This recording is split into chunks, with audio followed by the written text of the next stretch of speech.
O Senhor esteja convosco. Ele está no meio de nós. Proclamação do Evangelho de Jesus Cristo segundo João. Glória a vós, Senhor.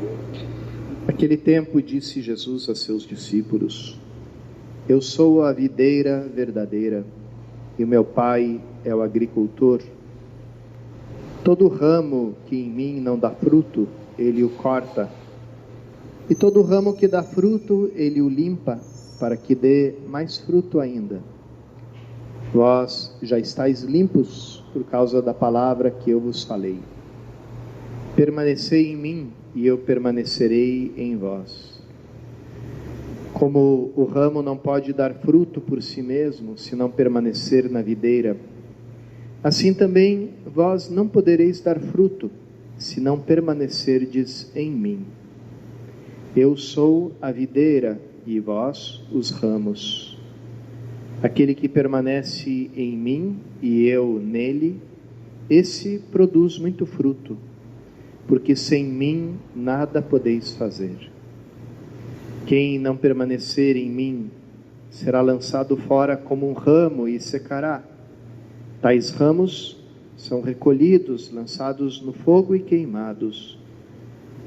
Se permanecerdes em mim e minhas palavras permanecerem em vós, pedi o que quiserdes e vos será dado.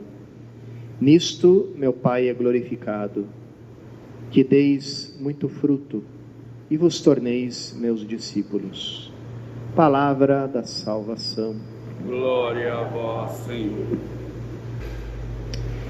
Existe um famoso personagem que nasceu no judaísmo e que foi se aproximando da fé cristã, do Evangelho, da figura, da pessoa de Cristo, dos valores do Evangelho, etc.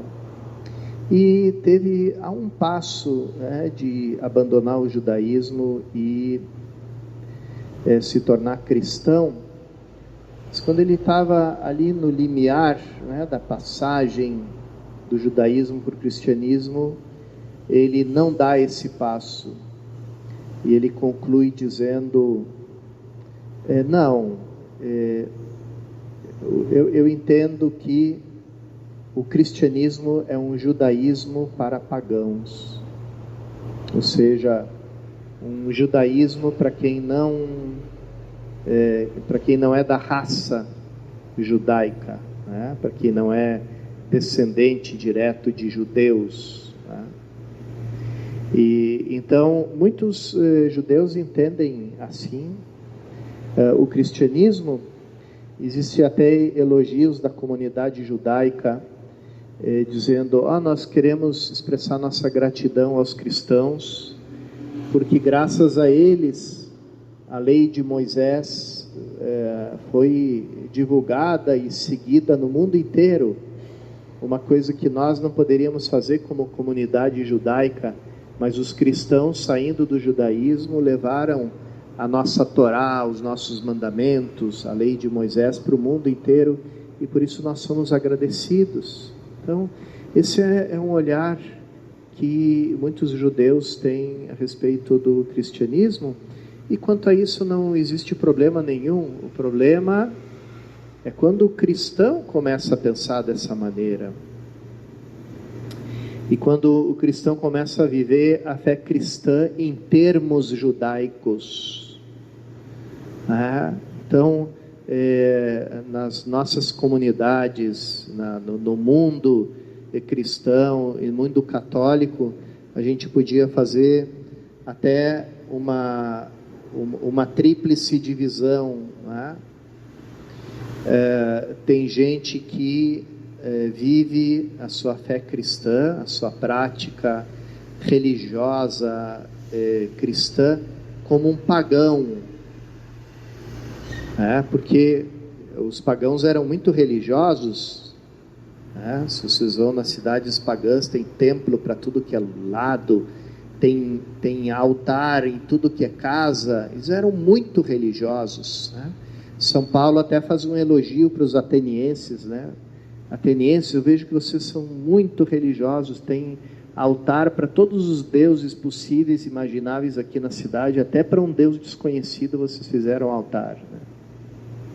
Então, uma pessoa, ela pode ser muito religiosa, ela pode encher o seu apartamento de santinhos, de imagens, de terços, até aquela Bíblia quase não fecha mais de tanta novena que tem lá dentro, né?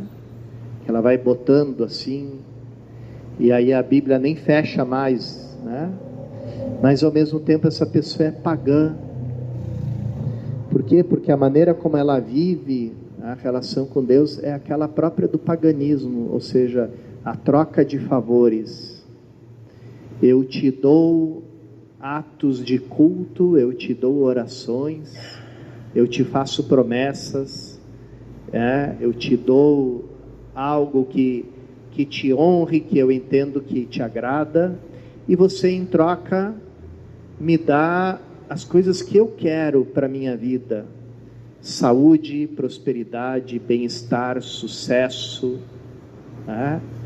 De vez em quando também que os meus inimigos e os invejosos, eles se danem também, então é sempre bom, né? Quando Deus faz isso, a gente se sente vingado, né? Que bom, Ele me livrou dos meus inimigos, né? Então, até às vezes aparece, né, no fundo da igreja aquelas correntes, né? Eu alcancei a graça e fiz um milheiro, né? Se você rezar essa oração poderosa, infalível, também você vai alcançar a graça, mas vai ter que publicar um milheiro também, senão não funciona a corrente, né? E as orações dizem assim: Senhor, cegai os olhos dos meus inimigos, né? Então tem cada coisa, né? Eu me lembro um santinho que eu encontrei com orações dirigidas para as 13 almas benditas, sabidas e entendidas. Aí depois de muitos anos eu fiquei sabendo quem eram as tais 13 almas benditas, sabidas e entendidas, porque em 1974, se não me engano, teve um incêndio horroroso na cidade de São Paulo, no edifício Joelma. Ele pegou fogo, um monte de gente morreu queimada, e a maioria das pessoas, eles identificaram quem eram, mas tinham 13 pessoas que ninguém foi reclamar o corpo delas, ninguém sabia quem eram, como se chamavam. Eles puseram eles numa cova comum, né, num cemitério lá de São Paulo, né? Esses 13 corpos. E aí as pessoas começaram, não sei quem começou a rezar para eles, receber graças, aí virou uma devoção, né? Enfim, existe a maneira pagã, existe a maneira judaica de viver a fé cristã, né? Como é que uma pessoa vive a fé cristã como um judeu? Ele vive quando ele entende a minha fé, ela consiste de uma série de mandamentos, de regras, de normas que eu tenho que seguir com muito sofrimento, muito custo, porque vão contra os meus desejos, né? Que bom se não tivesse mandamento nenhum, eu pudesse fazer tudo aquilo que me dá na cabeça, mas isso Deus não deixa, eu tenho medo, de me condenar. Então, quem é a figura boa, modelo no Antigo Testamento? É o homem que teme a Deus, e o justo, ou seja, aquele que pratica a justiça. O que é a justiça? É os mandamentos de Deus. Então, ele teme a Deus e pratica a justiça. Esse é o modelo do Antigo Testamento, mas não do Novo. Porque do Novo, o modelo do Novo não é o justo, é o santo. E não é aquele que teme a Deus, mas aquele que ama a Deus. Então aqui a gente tem uma passagem. Então, é possível viver a fé cristã como um judeu. É uma forma muito superior de viver a fé cristã como um pagão. Porque o pagão, a pessoa pagã, ela não se compromete, ela só acha que Deus é com um comércio. Ele espera que eu faça certas coisas e Ele vai me dar coisas que me interessam em troca, né? Enquanto que o que vive como judeu, pelo menos ele diz assim, bom, alguma coisa eu tenho que mudar em mim, alguma coisa eu tenho que mudar na minha vida, tenho que melhorar para agradar a Deus. Não é só ficar dando novenas para Ele, eu tenho que agradar a Deus pela minha conduta. Então, você já subiu um degrau, mas ainda não é a vida cristã. E o que é a vida cristã? É justamente essa, que pelo dom do Espírito Santo, nós nos tornamos uma só coisa em Cristo. E a gente vive uma vida que é feita de comunhão, ou seja, que nós vivemos a vida divina, porque Jesus nos revela como é a vida íntima de Deus. E a vida íntima de Deus, ela é feita de comunhão. O amor do Pai ao Filho, do Filho ao Pai, que constitui a pessoa do Espírito Santo. E é esse amor que é derramado em nós e faz com que nós vivamos em Cristo e Cristo viva em nós. E ali já não é mais necessário nenhuma lei, nenhum mandamento, porque quem vive a vida no Espírito sempre agrada a Deus, porque só é capaz de desejar aquilo que é de Deus. Então o mandamento não vem mais como algo imposto de cima para baixo, de fora para dentro. O desejo de realizar o plano de Deus brota de dentro do nosso coração. E essa é a vida no Espírito, que ela é feita de liberdade e obediência ao mesmo tempo, porque a gente se sente livre porque ama, e porque amamos, queremos fazer e realizar a vontade de Deus e seguir o impulso do Espírito que vive em nós, que habita em nós. Então é uma outra vida, é uma outra vida, não é mais aquela do judaísmo. E a gente escutou a primeira leitura, os cristãos que vinham do judaísmo querendo obrigar os que vinham do paganismo a seguir as leis judaicas.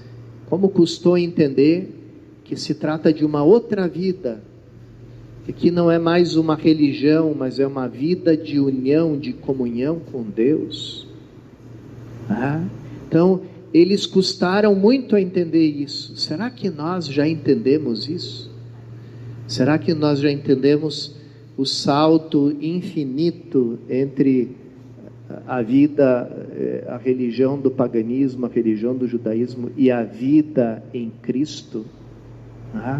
Peçamos nessa Eucaristia a graça de compreender mais o que é a vida em Cristo, e que o Espírito Santo derramado sobre nós encontre em nós a acolhida da fé necessária para se manifestar e manifestar em nós essa vida, nós em Cristo e Cristo em nós.